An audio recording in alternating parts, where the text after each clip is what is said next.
चले प्यारे विद्यार्थियों, जय हिंद, वंदे मातरम। आप सभी विद्यार्थियों का एक बार फिर से आपका अपना YouTube channel circle point GKJS पर हार्दिक अभिनंदन और स्वागत है। चलिए बच्चों, एक बार फिर से आप सभी प्रतियोगी परीक्षाओं की तैयारी कर रहे बच्चों के लिए बिहार SSC, बिहार पुलिस, बिहार दरोगा, उत्तर प्रदेश पुलिस और SSC GD के लिए 20 महत्वपूर्ण करंट अफेयर के साथ आप लोगों के लिए आप लोगों के सामने। और आज खास करके जिनका उत्तर प्रदेश UPSI का, यूपी पुलिस का और SSC GD का जिनका आगामी एग्जाम होने वाला है, करंट अफेयर के प्रश्न जहां पर आपको पूछे जाते हैं वैसे विद्यार्थियों के लिए खास महत्वपूर्ण स्थान रखेगा। और SSC GD के लिए खास करके जो परीक्षा की तैयारी कर रहे हैं बच्चों हैं उनके लिए, आपके लिए ये समझिए रामबाण साबित होने वाला है। करंट अफेयर का सवाल आपके SSC की परीक्षा में, चाहे वो SSC GD हो, MTS हो, CHSL हो, CGL हो, सभी जगह आपको ये प्रश्न देखने को मिलते हैं। तो चलिए बच्चों, आपके तैयारी में एक बार फिर से आपके साथ मैं एम चक्रवर्ती आप लोगों का आपके क्लास में एक बार स्वागत करता हूं। पेन पेपर के साथ आप रेडी हो जाएंगे। वीडियो को लाइक कर लीजिएगा और दोस्तों साथियों को बीच इसे शेयर कर देंगे। चलिए, करंट अफेयर का आज का पहला सवाल आप लोग के सामने लिया गया है। ग्लोबल फायर पावर इंडेक्स 2024 में भारत का रैंक क्या है? ग्लोबल फायर पावर इंडेक्स 2024 में भारत का रैंक क्या है? तो चौथा। भारत का रैंक क्या है? ग्लोबल फायर पावर इंडेक्स 2024 में भारत का रैंक पूछेगा कितना है? चौथा। अब ध्यान दीजिएगा, पहला स्थान पर अमेरिका, दूसरा पर रूस, तीसरा पर चीन और 4 पर कौन है? आपका भारत। और 5 नंबर पर पाकिस्तान है। 5 नंबर पर कौन है? पाकिस्तान। इस रैंक में सबसे नीचे 145वां स्थान प्राप्त किया भूटान। ध्यान दीजिएगा, ग्लोबल फायर पावर इंडेक्स 2024 में भारत का रैंक पूछेगा तो चौथा।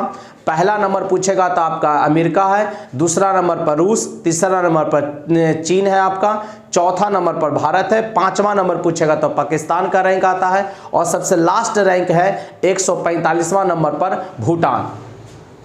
पाकिस्तान की ओर से आतंकी गतिविधियों को रोकने के लिए भारतीय सेना ने कौन सा अभियान शुरू किया है? पाकिस्तान की ओर से आतंकी गतिविधि को रोकने के लिए भारतीय सेना ने कौन सा अभियान शुरू किया? ऑपरेशन सर्वशक्ति। ऑपरेशन सर्वशक्ति। क्वेश्चन ऐसे भी कहेगा कि ऑपरेशन सर्वशक्ति का संबंध किससे है? तो पाकिस्तान के आतंकवादी गतिविधियों को रोकने के लिए भारत द्वारा चालू किया गया ऑपरेशन, जिसको नाम दिया गया ऑपरेशन सर्वशक्ति। परंपरागत खेल जल्लीकट्टू पोंगल उत्सव के किस दिन आयोजित किया जाता है? एक परंपरागत खेल है जल्लीकट्टू, जो लगभग 200 वर्षों से खेला जाता है, लगभग 200 वर्षों से, ठीक है ना। ये पोंगल उत्सव के किस दिन मनाया जाता है? तो पोंगल उत्सव के तीसरा दिन। पोंगल 4 दिवसीय त्योहार होता है। पोंगल कितना दिवसीय? 4 दिवसीय। फसल कटाई के अवसर पर तमिलनाडु में पोंगल मनाया जाता है। पर तमिलनाडु में क्या मनाया जाता है? मकर संक्रांति में जो फसल कटाई के उपलक्ष्य पर, ध्यान दीजिएगा, तमिलनाडु में पोंगल त्योहार मनाया जाता है जो कि 4 दिवसीय होता है। तो तीसरा दिन आपको जल्लीकट्टू खेल होता है। तो पोंगल किस राज्य का? तो तमिलनाडु का। पोंगल कितना दिवसीय? 4 दिवसीय। पोंगल के कितने दिन, पोंगल उत्सव के कितने दिन जल्लीकट्टू का उत्सव होगा? तो तीसरे दिन। अब जल्लीकट्टू क्या है? इसमें सांड को खुला छोड़ दिया जाता है। सांड जिसको पकड़ना होता है, जो सांड पर काबू पा लेता है वो विजय होता है। तो लगभग इसको 200 वर्षों से अपनाया जा रहा। हालांकि तमिलनाडु हाई कोर्ट ने इस पर रोक भी लगा दिया था, लेकिन परंपरागत खेल होने के कारण ये अभी भी चल रहा है। आगे देखेंगे, चर्चित फास्टैग किस तकनीक पर काम करता है? टोल टैक्स वगैरह पार करते समय आपके जितने भी गाड़ी होते हैं जिस पर टोल टैक्स लगता है, 4 व्हीलर है या 4 व्हीलर से ऊपर के जितने भी पहिए वाली गाड़ी होते हैं, तो सब पर आपको देखेंगे टोल टैक्स लगता है। तो उसके ऊपर एक फास्ट टैग अब दे दिया गया, जिसमें आपको बिल चालान काटाने की जरूरत नहीं है, आप ऑटोमेटिक वो कटता चला जाएगा। ठीक है, ऑटोमेटिक कटता चला जाएगा। उसी नियम को, उसी पद्धति को हम फास्ट टैग कहते हैं। ये 4 व्हीलर गाड़ियों पर आप लोग देखे होंगे, सफर के होंगे। तो चर्चित फास्ट टैग किस तकनीक पर काम करता है? जो फास्ट टैग काम करता है वो किस तकनीक पर? Radio frequency identification. Radio frequency identification के सिद्धांत पर वो क्या करता है? काम करता है। किस जेल में, किस राज्य में जेल का नाम सुधार गृह कर दिया गया? किस राज्य में अब जेल को सुधार गृह के नाम से जाना जाएगा? उत्तर प्रदेश में। उत्तर प्रदेश के मुख्यमंत्री आदित्यनाथ जोगी ने जेल का नाम बदलकर क्या कर दिया? सुधार गृह कर दिया है। जनवरी 2024 में नीति आयोग द्वारा जारी किए गए सर्वे के अनुसार किस राज्य में सबसे ज्यादा गरीबी घटा है? 2024 में नीति आयोग जो अपना रिपोर्ट जारी किया, जो अपना सर्वे जारी किया, उसके अनुसार किस राज्य में सबसे ज्यादा गरीबी घटा है? तो उत्तर प्रदेश में, और 2 नंबर पर बिहार में। और ऐसे भी बिहार और उत्तर प्रदेश गरीब ज्यादा था ही, तो सबसे ज्यादा गरीबी घटा कहां है? उत्तर प्रदेश में, और 2 नंबर पर कौन है? बिहार में है। अब आपसे क्वेश्चन पूछ सकता है कि नीति आयोग का गठन कब हुआ था? 1 जनवरी 2015। 1 जनवरी 2015 को। प्रसिद्ध धनु यात्रा का संबंध किस राज्य से है? धनु यात्रा, जिसमें कृष्ण की रथ यात्रा निकाली जाती है भगवान कृष्ण का, तो करा प्रसिद्ध धनु यात्रा किस राज्य से संबंध रखता है? तो ओडिशा से। यह 11 दिनों का त्यौहार होता है। 15 जनवरी से 25 जनवरी तक मनाया जाएगा। 15 जनवरी से 25 जनवरी तक 11 दिवसीय यह त्यौहार होता है। तो प्रसिद्ध धनु यात्रा का संबंध किस राज्य से है? ओडिशा से है। गांधी ए लाइफ इन 3 कैंपेन्स पुस्तक के लेखक, गांधी ए लाइफ इन 3 कैंपेन्स पुस्तक के लेखक एम.जे. अकबर।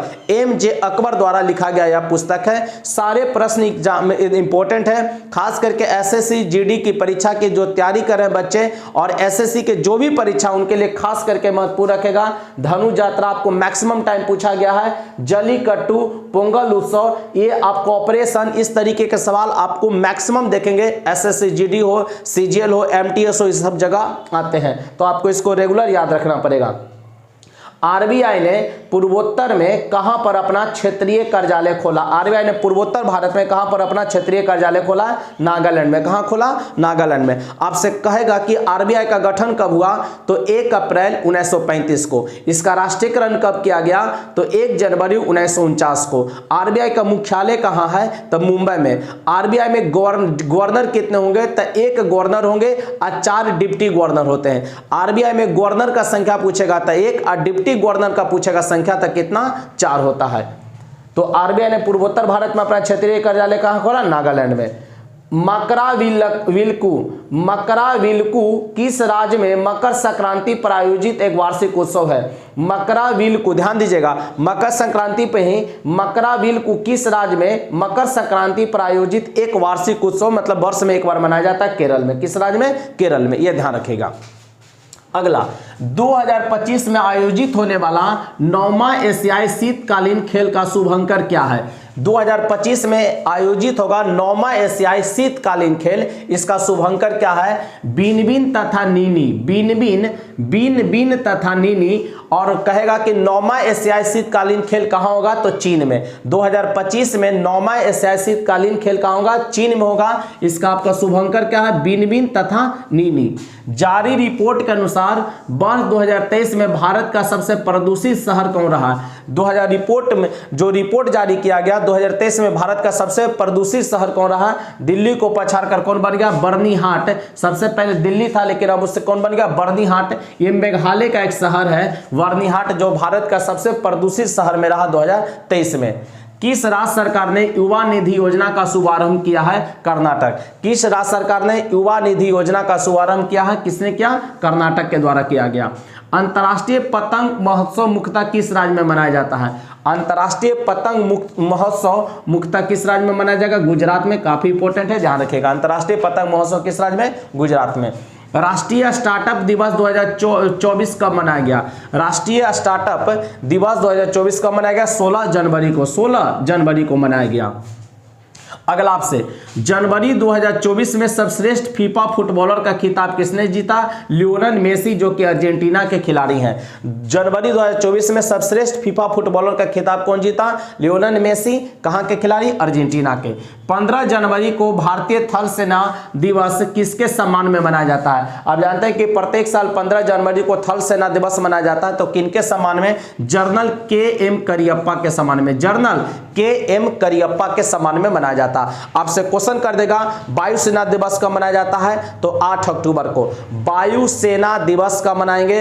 8 अक्टूबर को। जल सेना दिवस, जल नौसेना दिवस या नौसेना दिवस कब मनाएगा? 4 दिसंबर को। 4 दिसंबर को थल सेना दिवस कब मनाएगा? 15 जनवरी को। 15 जनवरी को। मलेशिया बैडमिंटन ओपन में सिल्वर मेडल जीतने वाली पहली पुरुष भारतीय जोड़ी कौन है? मलेशिया बैडमिंटन ओपन में सिल्वर मेडल जीतने वाली पहली भारतीय जोड़ी पूछ रहा है तो सात्विक साईराज रंकीरेड्डी और चिराग शेट्टी। सात्विक साईराज रंकीरेड्डी और चिराग शेट्टी, और इन दोनों को ध्यान दीजिएगा खेल रत्न पुरस्कार भी दिया गया है। मेजर ध्यानचंद खेल रत्न पुरस्कार 2023 का जो 24 में 9 जनवरी को दिया गया, किनको? सात्विक साईराज रंकीरेड्डी और चिराग शेट्टी को। ध्यान दीजिएगा, कहेगा 2023 का खेल रत्न पुरस्कार किसे दिया गया? तो चिराग शेट्टी और सात्विक साईराज रंकीरेड्डी को। भारत का कौन सा टाइगर रिजर्व भारत का पहला डार्क स्काई पार्क बन गया है? भारत का कौन सा टाइगर रिजर्व भारत का पहला डार्क स्काई पार्क बन गया है?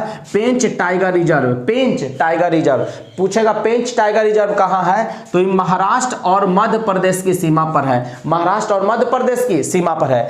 टाइगर, ध्यान दीजिएगा, कौन सा टाइगर रिजर्व भारत का पहला डार्क स्काई पार्क बना है? इंपॉर्टेंट क्वेश्चन रखेगा, याद रखेंगे। पेंच टाइगर रिजर्व कहां है? तो महाराष्ट्र और मध्य प्रदेश की सीमा पर यह पड़ जाता है। विश्व टेस्ट चैंपियनशिप 2023 कौन जीता? तो ऑस्ट्रेलिया भारत को हराकर। आप सभी जानते हैं वर्ल्ड कप भी कौन जीता? तो ऑस्ट्रेलिया भारत को हराकर। और विश्व टेस्ट चैंपियनशिप 2023 भी कौन जीता? तो ऑस्ट्रेलिया जीता। किसको हराकर? तो भारत को। ये दोनों याद रखिएगा।